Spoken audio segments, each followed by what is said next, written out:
Bom, pessoal, continuando então, né? A gente estava vendo até agora um pouco do histórico, né, da estrutura eletrônica dos átomos. Então a gente começou lá por Dalton, né, até um pouco antes, lá na Grécia Antiga, veio falando, chegamos nos modelos de Thomson, de Rutherford, e aí a gente meio que parou porque a gente viu que até lá foi consolidado um modelo com as partículas subatômicas, né? Então, próton, carga positiva, elétron, carga negativa e o nêutron, que é neutro, né? Não tem carga. E aí o que aconteceu? Depois disso tudo, começou-se a estudar a gente chama de física moderna, mas na verdade é uma ciência moderna. Então, começou-se a estabelecer, não que a gente pudesse trazer é, é, os modelos atômicos como algo palpável, material, sabe? Então, foi trazido como algo associado à energia, principalmente. Então, a gente tem alguns nomes principais aqui, por exemplo, Bohr, Einstein, Heisenberg, e a continuidade dos estudos desses cientistas para mostrar um modelo mais atual, né? Um modelo atômico mais atual.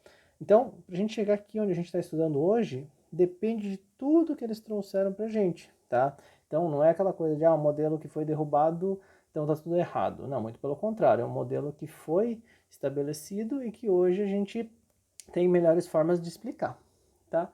Mas para a gente começar a falar deles, a gente precisa partir de um ponto que é definir luz. E vocês vão ver que a gente vai falar muito de propriedade ondulatória, elétron nessa vibe aí de atuar com absorção e emissão de energia. Então a gente vai associar muito a questão ondulatória e para isso a gente precisa entender o que é luz, né? Luz é uma composição de radiação eletromagnética. E quando a gente fala em radiação eletromagnética, vamos lembrar pelo nome, depois a gente vai falar um pouco mais sobre isso, é a composição de um campo elétrico com um campo magnético. Essa natureza ondulatória da luz, então, ela forma uma onda que tem zilhões de propriedades, mas basicamente duas principais propriedades. A primeira delas é o comprimento, a gente vai chamar de comprimento de onda, né? E a outra que é a frequência. Comprimento de onda é o tamanho, né? O tamanho que ela demora até onde ela começa a se repetir novamente. Então percebam, né? Aqui a gente tem um vale que a gente chama, até começar o outro vale é o comprimento que ela tem. Se a gente quisesse medir aqui pela crista, que é a parte maior, né, a parte mais alta, também começou uma crista aqui, quando começar outra crista, essa distância aqui é o comprimento. Então, esse comprimento vai mudar, dependendo de vários fatores, a gente vai ver que cada comprimento tem uma característica. Quando a gente fala em frequência, quer dizer, num determinado intervalo, a gente delimita aqui, por exemplo, em azul, quantas vezes essa onda se repete. Então, essa onda de cima aqui, ela se repete uma vez, enquanto essa onda de baixo se repete 4 vezes. Então, essa aqui tem uma maior frequência do que essa de cima, tá? Só para a gente relembrar alguns conceitos, porque a gente vai trabalhar um pouco em cima disso. Bom, então, quando a gente fala em luz e tem essa propriedade ondulatória, a gente vai de novo bater na tecla que radiação eletromagnética é uma composição de um campo elétrico com um campo magnético, né? Então, aquela questão vetorial da física lá é bastante importante para explicar esse comportamento. Mas a luz tem, então, vários comprimentos de onda, né? E, consequentemente, ela gera o que a gente chama de espectro eletromagnético. O que eu quero dizer com isso? Que dependendo do comprimento que a onda tem, ela se encaixa em uma faixa, né? Então a gente tem aqui faixas bastante conhecidas, por exemplo, infravermelho, microondas, ondas de rádio, faixas também que são usuais, raio-x, ultravioleta, raios gama. E percebam o seguinte, olha a dimensão de tudo isso e olha a pequena faixa estreita, que a gente tem uma série de comprimentos de ondas que a gente chama de faixa do visível. Ou seja, dentre tudo isso aqui, o que para nós seres humanos é visível é essa pequena faixa aqui, que é o que a gente tem na formação das cores, né? Então, dentre todas essas composições de frequência ou de comprimento de onda, só as que estão dentro desse intervalo aqui é que a gente consegue ver, tá? Isso a gente tem exemplos, né? Se a gente pensar no micro-ondas da nossa casa, a gente não consegue ver a radiação, mas tem lá uma radiação num determinado comprimento de onda e frequência. Rádio é a mesma coisa, a gente não consegue ver as ondas de rádio, ultravioleta, infravermelho e por aí vai, tá? Mas todas elas têm um comportamento diferenciado. A gente percebe que a maior energia está associada aos comprimentos de onda de ultravioleta, raio-x, elas são mais danosas, né, ao organismo. E as menos danosas estão associadas aqui então ao infravermelho, ao micro-ondas, ao rádio, tá? Isso não é uma forma de divisão, mas a gente percebe que está associado diretamente ao comprimento de onda. Então, quer dizer, existe uma faixa aí que tem uma energia mais alta e uma faixa que tem uma energia mais baixa, tá? Então, por exemplo, a gente consegue imaginar que um rádio não é blindado, que um micro-ondas não é blindado, mas que o UV, ultravioleta, tem faixas dentro dela, né, subdivisões, que causam danos na pele irreversíveis, né, em outras partes do organismo também, tá? Então, vamos olhar um pouquinho mais de detalhes esse espectro visível.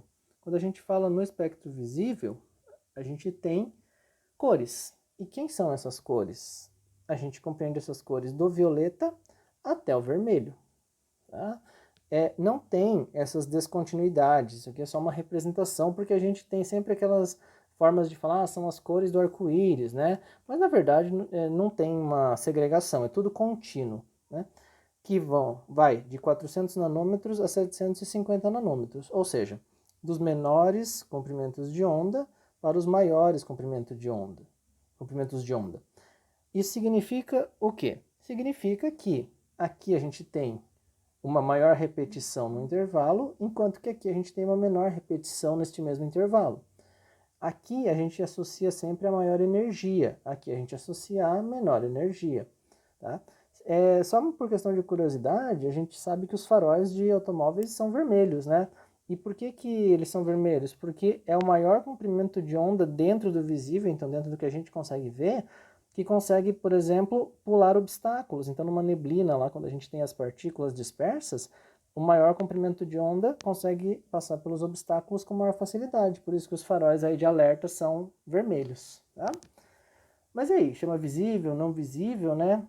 E a gente faz a pergunta, como é que foi tudo descoberto? Então assim, quando a gente fala em luz, a gente tem que associar a fonte de luz como a gente coloca como luz branca. Qual é a fonte de luz natural que a gente tem mais conhecida, né? O Sol. Então ele é o nosso corpo quente. Esse corpo quente, ele vai passar por alguma fenda, né, algum aparato qualquer, que vai trazer só um feixe dessa luz, só um pedacinho dessa luz. E isso vai passar por um prisma. Quando isso passa por um prisma, vai ocorrer este fenômeno aqui devido aos índices de refração. Índice de refração, cada corpo tem o seu, cada objeto tem o seu, isso faz com que a gente tenha desvios, né, da luz, do feixe de luz, né? Quando a gente tem essa mistura de luz, vinda de uma fonte de luz branca, por exemplo, num corpo quente, quando ele passa por esse prisma, ele muda decorrente dos diferentes comprimentos de onda que compõem esse feixe aqui, tá? Então a gente tem, depois que passa pelo prisma, as cores todas passando cada qual no seu comprimento de onda. A gente conhece isso aqui do arco-íris, né? A gente consegue ver o arco-íris. Esse desenho aqui, ele aparece num álbum do Pink Floyd, né? Então, para quem quer ver ele melhor desenhado, tem lá. Mas a pergunta é, ir para cima disso aqui ou para baixo disso aqui? Como é que a gente sabe que existe alguma coisa se a gente não vê? Para descobrir isso, foram medidas as temperaturas, abaixo aqui do violeta, né, ou acima do vermelho. Eu tô falando abaixo no desenho, né, abaixo no violeta, acima do vermelho. Feito isso como? Quando a gente vê, né, a gente pega lá um vidro e consegue ver o fenômeno da difração das cores, a gente consegue colocar um termômetro e medir em cada cor uma temperatura diferente. Se a gente coloca o termômetro além do vermelho ou além do violeta, a gente consegue também medir uma variação de temperatura. Ou seja, existe uma energia, existe um comprimento de onda, uma radiação que a gente vai chamar, que não é visível. Então não compreende esse espectro aqui que a gente consegue enxergar. Isso é importante porque daqui a pouco a gente vai falar sobre os elétrons. E os elétrons não vão ficar restritos a esse comprimento de onda aqui nas suas absorções ou emissões de energia, tá? Isso vai ficar para o próximo vídeo, beleza?